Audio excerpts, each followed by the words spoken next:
Welcome to the Smart Nonsense Podcast, where we talk about smart nonsense. New editor for those New watching editor. on YouTube. New old editor. Sire Coy is back in the house Welcome back. because editor Ken, who was he our first hire? No. Kay, then Ken, then Erica. 4 years ago, our first hire at Smart Nonsense Media is back editing my long form videos. Because I'm a mega influencer, if you haven't been listening to the podcast. You definitely treat our work relationship like it. Pushed our call back an hour, sat on the toilet for another 30 minutes. Hey, dude. Your time, No, Mega. you pushed Your it back. time. You pushed it I back did. first. You I were did. running late. I was also Well, running late. I but cracked wasn't gonna- first. I cracked first. That was a little, what do you call that when you run at each other? Chicken? No, there's some other Right. term. No, it was really Yeah. nice out, so. It's chicken. Well, yeah, and then I went Time. to the bathroom, and when I go to the bathroom, that's like my sacred Twitter time. Doesn't matter if I'm peeing or pooping, I'm on Twitter. Mm-hmm. And man, I just get sucked right in. I don't know what to tell you. What does Elon talk about? He wants to limit the number of regrettable minutes on the platform. Something like that. I You don't don't regret regret any a of them. single minute? Really. No, it's just SpongeBob storyboards. Yeah. Yeah. It's Why were really you nice. late? You're eating Munchkins? Well, I was Getting diabetes? No, here's the thing, dude. I'm not eating Munchkins. All right. I had a healthy wrap. We're not gonna talk about it. Dude. Come on. I got a lot of credits I gotta spend. But no, I was really grateful that you pushed it back because I started going down a rabbit hole on a little game I like to call Geoguessr. Oh. Actually, what everyone calls it. I thought it was going to be a new game you had discovered, and we're going to do game design. No. Yesterday, Lindy. you sent me a screenshot of our buddy, Hunter, your next door neighbor, discovering Geoguessr for the very first time. Texting you like, dude, have you heard of this game? Right. It's like, dude, that peaked 5 years ago. And we're No, it's building an actually probably entire still game peaking. based off of its game design. Well, yeah, this was us a year or so ago when we got absolutely hooked on it. He's like just at the beginning phases of his hook. So I wanted to latch on because I'm like, dude, fucking hook me too. And he ended up playing it a lot yesterday. Logged maybe 15 or so games. And then the boys, we stay up late, all of us. And the boys just got a call up at 1 a.m. And we all just booted up and just started geoguessing at 1 a.m. Can you play more than 2 players? Yeah, dude. It's actually one we all had to upgrade because they just paywall pretty much immediately, which is interesting. But their UX, their design is just so bad. We couldn't figure out, like, there is a game mode that we like in the game, which is duels, and you go head to head. Basically unlimited time, but when you lock in, you get a 15-second shot clock, kind of similar to what we've been trying to model. We can't for the life of us figure out how to play that in this game. It's kind of we try to play each other. You can't find the game mode, right? I don't know if it exists or not. It's just physically impossible. So we had to like manufacture our own version of that, given like their settings, and like, dude, it was just like, just give me the thing that everyone else uses. Like, why can't we? Could bad design. Actually, a lot of takeaways. It was like one thing I realized, like, playing. I think like I forgot like sync play with your friends is really fun, dude. It's really fun. Okay, and we just FaceTime each other and we're chatting as we do it. I can see us doing the same with Brain Blast, where you FaceTime each other. So we don't even need like chat in the app because you'll just like call each other and fucking jam. Wait. So paint the picture for me. You're 3 people. 3 people. 1 a.m. 1 a.m. and we're FaceTime. playing. Yeah. FaceTime. Doing 10 rounds, 30-second shot clock. You got to pick a location, and then you But see at can the you end see who each wins. other's faces or just hear each other's voices? No, I was just going off of voices at this point. No, the Lonely Boys. Yeah, but it was fun, dude. But then you see some of the game design, you're like, this game's fucking cheeks because we couldn't add a multiplier to the game. So if I'm playing really well, by round 10, I'm just smoking them. They have no chance of making a comeback. It's like bad game design, dude. Once you know game design, realize that's bad. And then also, I had an also. Your time. Bad game design. Can't come back in the 10th round. Yeah, so no Hail Mary effect, which we want. Fuck, dude, I have notes, dude. Let me take them out. Okay. Oh, well, small things. Oh. Well. Not the third. Oh, well. Okay. Another thing is, okay, you think you're out of the running because like maybe I'm a couple thousand points, whatever that means, ahead. But the problem is they don't have a clear scoring system. Like you don't know exactly how many points you win for being close. So it's kind of just wiffly waffly, and it's kind of nice, but kind of not nice. This is what I don't like about current Brain Blast is we made this pivot to HP and doing damage based on how fast or correct you are, which is great. We designed that, and I still don't like. It's not immediately clear why did this person lose this much. Right. And it gets back to our principle of like doing things that are clear over cute, or honestly, like not just assuming somebody. Like I like making things abundantly clear. This is exactly why it's happening. Yeah, and I think that'll come in the animations. Like Geoguessr, what they do is before the round, they tell you exactly like what is the multiplier. Like they give you like the rules before at least the game, maybe not the individual round. But we don't have that at all, so you're just kind of flying blind until you figure it out. But Geoguessr is like totally blind in that I don't know what kind of exponentials they're using and like difference in fucking distance Are the and stuff. are the points like miles? Right. Is it kilometers? Is it like what is it? Is it rings of radius? Like what? Yeah. Black box, dude. No idea, which kind of makes it frustrating. It just needs a unit of measurement. If that's what they're doing. It needs to say minus 2,000 miles. Yeah, I feel like they do some version of an exponential though, but it's just unclear, which was frustrating. Other things, dude, just because they brought the point up and we had this before, but like the sound design is amazing. It literally like makes the game. That's what my one buddy was saying. Like it's just it feels tremendous, super snappy. I do think that like just playing with them late at night, I remembered like, hey, if we're a bunch of 28-year-olds playing late at night, like imagine if you're 18 or 14, like just the amount of times that you could play with your buddies back then was just 100x what you do today. So I think we're probably sleeping on that dynamic being a much bigger role in Brain Blast, where you want to play with friends and you'll play live because you have the same schedules. So I don't know how we change things necessarily, but like we have a skill level issue, right? Yeah, but I feel like generally it's probably close enough. Like, we're friends because I don't know, similar skill level, even though I've been getting smoked. Don't want to talk about it yet. I'm gonna bring that up soon. Let me see if I got any other small. Oh, the last. Well, I did do a little backstory on them too, but with my deep research girlfriend, ChatGPT. It's interesting to me. So basically, you cannot play the game for free. Like you get maybe one free game a day, which is basically nothing. Versus most apps like give you some version of freemium before you upgrade. They basically canceled all that out. You got to pay from like day one, and I think I'm paying like $5 a month or something to use mobile and the web. I'll stop that thread for now. But it's just interesting. It shows like that definitely limits their growth because everyone has to pay money to play, but they succeed in spite of it. So I think we can fuck up either way. It pushes me to lean more towards like, let's make money, especially because we're bootstrapped. Like we can charge and still be successful. Granted, they've had like the tailwinds of COVID and Rainbolt and all these like Geoguessrs going viral all the time. But they're crushing. I think they'll make like at least 30 million a year. Half of that's profit. They just got valued at 400 million. Jeez. Which is half of that's pretty profit.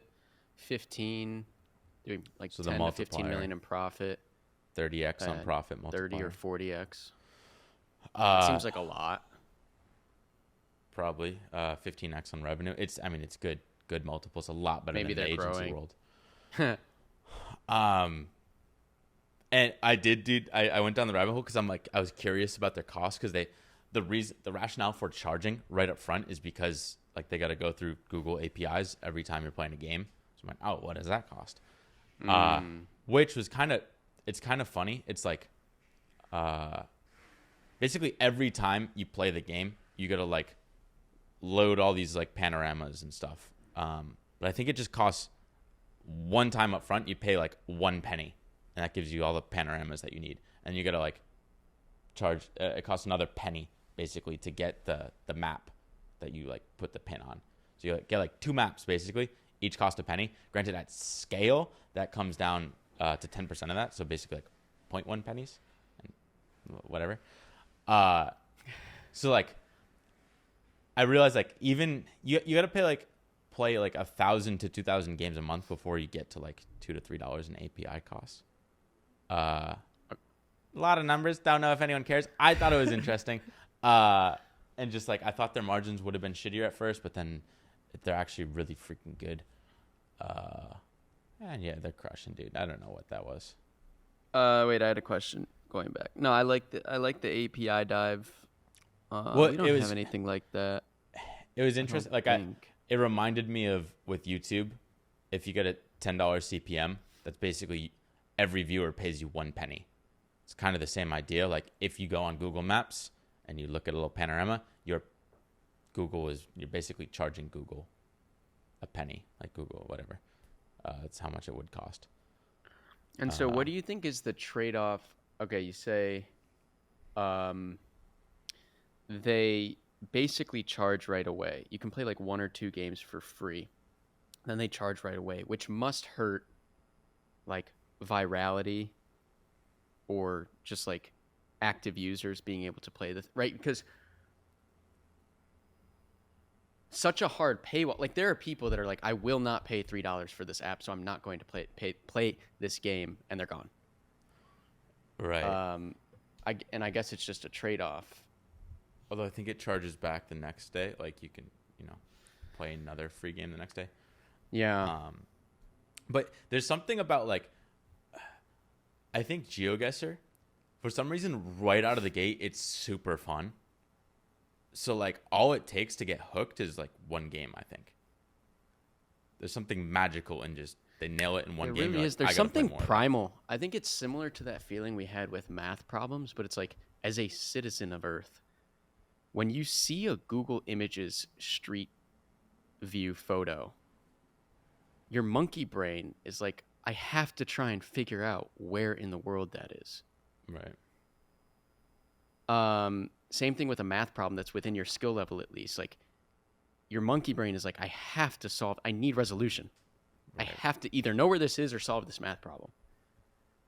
And that's, I guess, my guess for why it's so sticky icky. But then, dude, I don't know if this happened to you guys last night, but this is why I don't play Geoguessr anymore.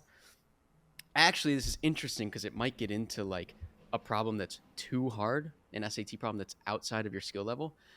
They start dropping me in like a back alley forest preserve in Romania. Dude, literally I'd crash out of it's like the worst. I need like some buildings, some signs, some cars, some soil.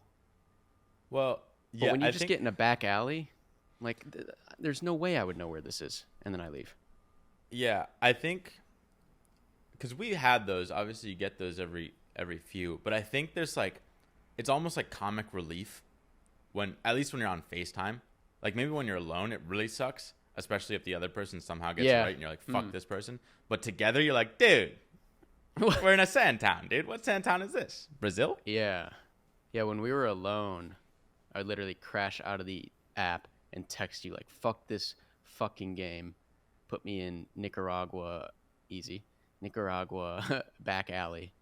No thanks, dude. Yeah. That happened to you with Brain Blast yesterday morning. We started with maybe a medium to hard problem on the first problem. And you're like, I couldn't, dude. I was banked out. I couldn't see straight. It's such an important thing for like engagement and retention. It's just like consumer frustration, user frustration. Right. we solved that yesterday. I think it's in a good place where our little 5-packet game has the perfect ramp, at least for right now, of like you start with an easy question, then medium, medium, medium, and then the 5th question, now that you're warmed up, is like a challenge question.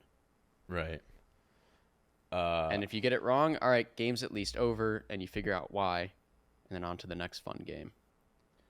Right. But, And with time, we'll figure out like an exact ranking. Like right now, we just got broad buckets, like easy, medium, hard. But ideally, each question has a very specific difficulty ranking. Like if there are 500 questions, you know exactly 1 through 500 difficulty, and then you can finesse it beautifully for everyone. Of like a little gets harder and harder and harder throughout the game, but it's not like discrete big jumps. But really, yeah, I don't know. The big thing for me is like, wow, Geoguessr is crushing, and they charged right out the gate. Who knows if they're crushing in spite of that, but it adds fuel to the fire of like, okay, as a bootstrap company, we would lean that way anyway. We are now justified in doing it because Geoguessr somehow figured it out as well. my camera died. But I'll tell you Oh, this. Nice. I'll reframe what you're saying in another nice way that you found recently. I don't think we talked about it on the pod.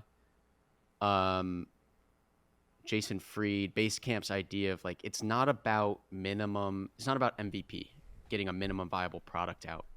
You launch when you can get minimum viable profitability. What? Right? And so in our case, it's like you're saying, bootstrapped, let's charge right out the gate. And we're ready to launch this thing when we think we can make more than whatever our costs are right now. Our one developer, $12,000 a month. We launch remember that? when we think we can make money. Yeah. More than so that. It's... Yeah. Oh, that's it? Okay. Garden! Wow. I don't know. I saw you short circuit. The only other thing I was going to bring up was how bad you are at Brain Blast. I was hungover. Fuck, dude. String cheese beating me? Yeah, I am kind of worried about that. But don't worry, I'll tweak the game until... You're right. You'll change. You can't just keep changing the game rules until they favor you. Maybe at some point you just say you're worse. Yeah. But fuck, I can't be, right? I was playing Geoguessr against Hunter, and he was slamming me, and it'd be on like sand towns and stuff, and I'm like, dude, how are you getting the sand towns? Like, there's literally nothing, like there aren't signs or anything. But he's like, dude, I just look for the people. I'm like, what do you mean? He's like turning it into ethnoguessr, where he's like, if there's no signs, he'll just look at the people and like. But there's not always people, and then they're also blurred out, right? Yeah. Might be able to see like an arm skin tone. Yeah, you can usually get a pretty good idea if it's Asian, African, dude, Mexican, something.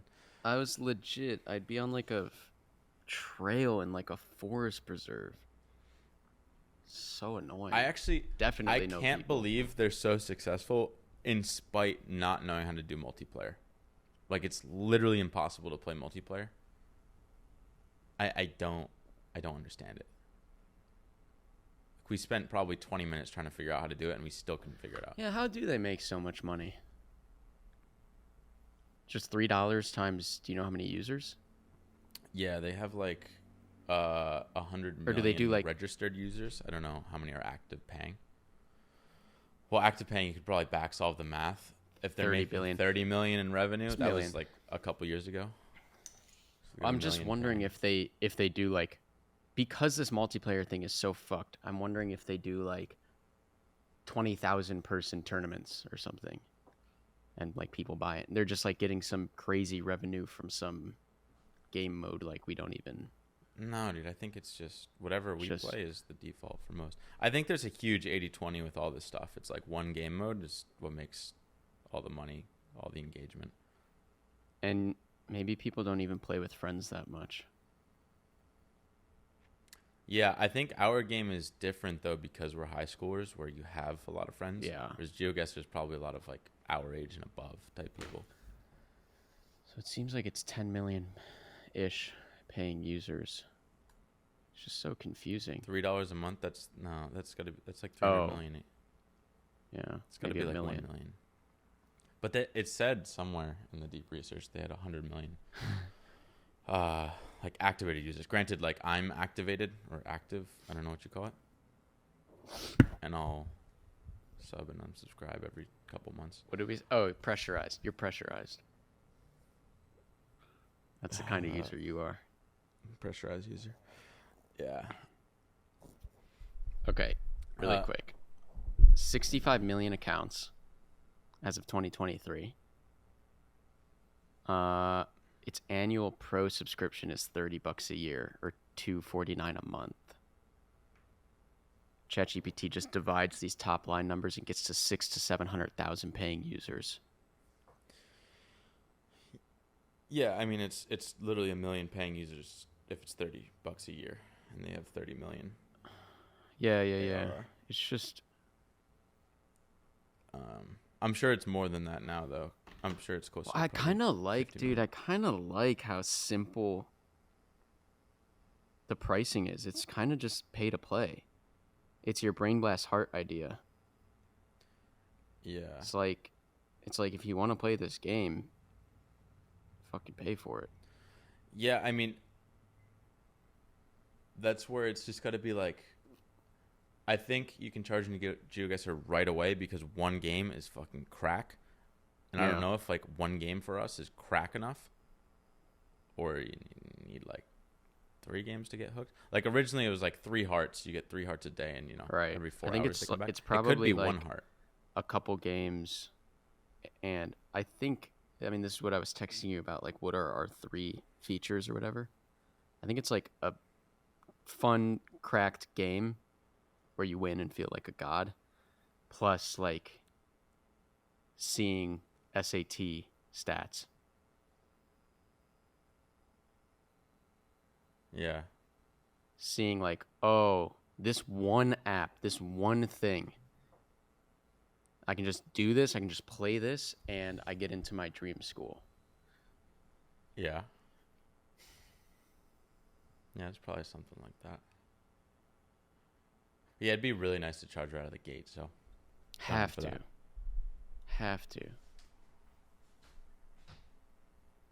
Wait, I had one more thought. 80/20. Charge out pay to play.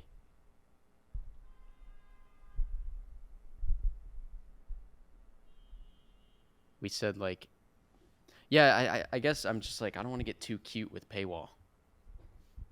Like there's a million price discrimination things you can do and like put it at the exact right time and block explanations. It's like pay to play and show them insane fun and insane value. Yeah, and I think there's like the game is going to be relatively, well, it'll be the shittiest it'll ever be right at the start. So like I think long term there's a world where we can charge like, $10 a week or something like that. So $40 a month because it's that good. But at the start it could be more like $1 a week or something. Just to get feedback on like, do people actually care enough where they can't play a game and they pay us $1? And that data would be really good. Yeah. It's nice and small. Did you listen to MFM today? No. It's actually a decent one because it was 2 shiny object guys jamming on shiny objects. Yeah. Sean and the guest. I heard that. Yeah. By the end, you get to the point. This guy makes the point so many times, like, just copy shit. And so in this case, it's like, all right, the Geoguessr model, we like it. It worked on you. You're playing with your friends. It's pay to play. We just do $1 a week, 3 hearts, pay to play, like whatever it is. The guy's like, if shit works, just copy it. Everyone thinks you have to innovate or come up with the new thing. It's like, makes Geoguessr a fuck ton of money. So just do that. Right. And I think we'll be able to charge a lot more than Geoguessr eventually to my like $10 a week versus they're effectively $1 a week. Yeah. Well, there's more utility. There's more like reason, and we're gonna go to other tests and whatnot, right? But like Geoguessr is pure entertainment. It's just fun. And so that's like, how much are people willing to pay for like a lottery ticket or a fun game versus how much are people willing to pay, well, we know, to get into Harvard. It's like hundreds of dollars, thousands in test prep. I think what we could probably get to like do the beta. I don't even know if you can charge in a beta, like a test flight, probably not. But just not allowed. I don't really know. But even if it isn't, it's just like go purely for engagement, like see what, like perfect the game so that people are playing it a lot. And then when we go live, immediate paywall after whatever, 1 loss or 3 losses or whatever. But yeah, you're right. You can't collect app store payments or in-app purchases in test flight. Yeah. Although our beta might not be in test flight. Yeah, I think our might just be the app with a small group that we're monitoring. I'm guessing our main metrics is going to be like how many back-to-back games do you play? Like how many games per session or something? Because obviously we're not going to like perfect notifications yet, which will come in the future. But like when you open the app, how many games are you playing, or like how long are you using it? Like chess, it's literally I open the app and I lose at least an hour. At least it's actually crazy. Probably on average like 2 hours. So yeah, and then also life cycle, right? Because you spend a lot of time on chess, but then 4 days later you're gone. But yeah, I think and it's like, why? But we have more of a why because you want to actually get better. So assuming like you're actually learning, then you're going to come back. So it's kind of tied into that. But also like to the notification point, I think like Duolingo is really good at getting you to come back into the app. And that's just like a problem we haven't tackled yet and probably won't tackle for a little bit. Right. Yeah, it will be interesting to see though. Like we see someone spend 2 hours 3 days in a row on Brain Blast and then they disappear. We should be able to reach out to that person and be like, why'd you stop playing? Yeah. And they're going to be like, oh, all my clubs got in the way. Or, well, I was getting every single question right. So am I actually learning? Or I was getting every single question wrong. So it wasn't fun. Stuff like that. That it? Yes, sir. Nice.